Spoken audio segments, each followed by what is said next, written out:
दोस्तों नमस्कार। आज हम एक और नए रियल प्रॉपर्टी फ्रॉड केस के बारे में जानेंगे। ऐसा किसी के साथ भी हो सकता है, इसलिए सावधानी रखना बहुत जरूरी है। बैंक में गिरवी रखी प्रॉपर्टी को बेच दिया, अब खरीदार कोर्ट के चक्कर लगा रहा है। कोई भी इस तरह के फ्रॉड्स में फंस सकता है और उससे बचने के लिए आपको हमेशा सतर्क रहना होगा।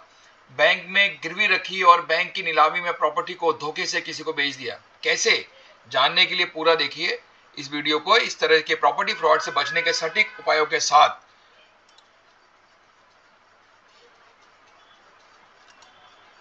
दोस्तों, कहानी सुनकर आप चौंक जाएंगे, कैसे एक व्यक्ति ने भोले भाले दूसरे व्यक्ति को अपने जाल में फंसा लिया।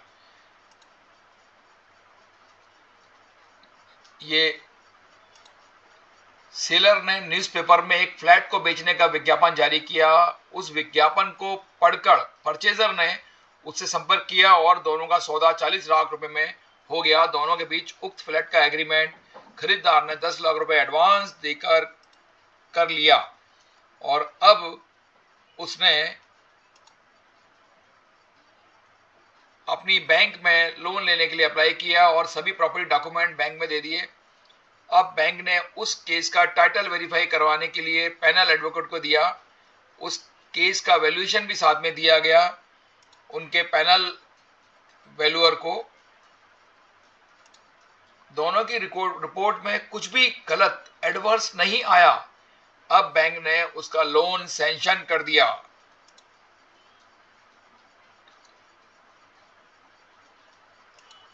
मार्जिन का पेमेंट खरीदार ने कर दिया और बैंक ने उसका बचे अमाउंट का डीडी बनाकर रख लिया और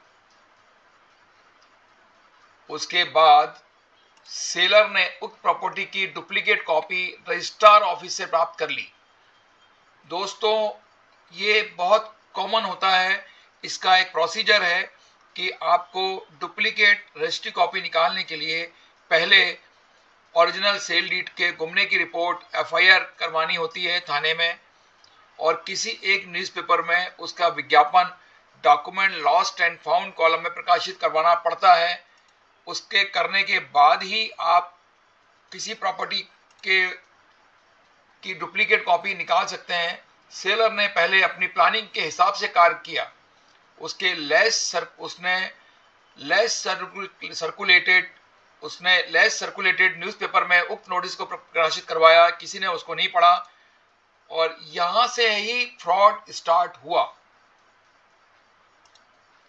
उक्त प्रॉपर्टी पहले से बैंक में गिरवी रखी थी। सेलर का लोन खराब हो गया, एनपीए हो गया था और उसका ऑक्शन नोटिस भी न्यूज़पेपर में 2 बार प्रकाशित हो चुका था, लेकिन उसको भी खरीदार ने एक बार भी नहीं देखा। इस कारण से खरीदार को प्रॉपर्टी फ्रॉड के बारे में फ्लैट पर बाद में बैंक के नोटिस लगाने के बाद पता चला।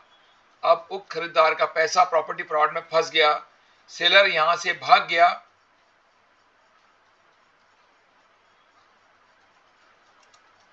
दोस्तों, यहां पर 2 फ्रॉड के टर्निंग पॉइंट थे।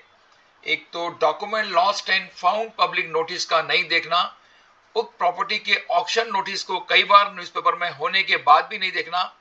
अब कुछ नहीं हो सकता। खरीदार का पैसा प्रॉपर्टी फ्रॉड में पूरी तरह फंस गया। उसका पैसा वापस आने के चांसेस नहीं हैं। दोस्तों, यदि खरीदार सतर्क रहता और उसके पास कोई प्रॉपर्टी वेरिफिकेशन का तरीका होता तो ये फ्रॉड शायद नहीं होता। दोस्तों, यदि खरीदार के पास auction notice and document lost and found notice कहीं देख पाने के लिए कोई सिस्टम होता तो शायद ये फ्रॉड से हमारा एक भाई बच चुका होता।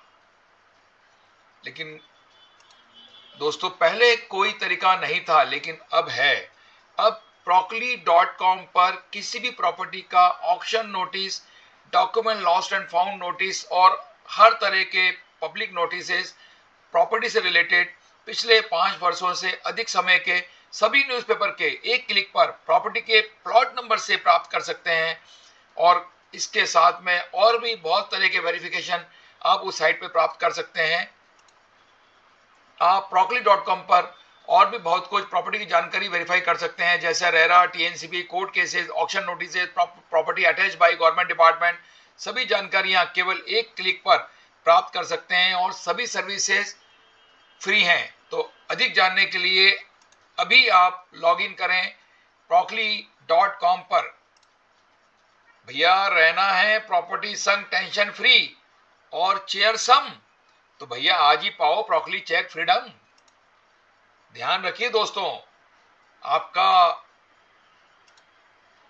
अपना साथी। वीडियो देखने के लिए बहुत बहुत धन्यवाद। इस तरह की प्रॉपर्टी फ्रॉड के और केसेस की जानकारी प्राप्त करने के लिए हमारे चैनल को सब्सक्राइब करें। आप अपना अमूल्य सुझाव और सलाह एवं फीडबैक info@procly.com पर भी दे सकते हैं। धन्यवाद जी।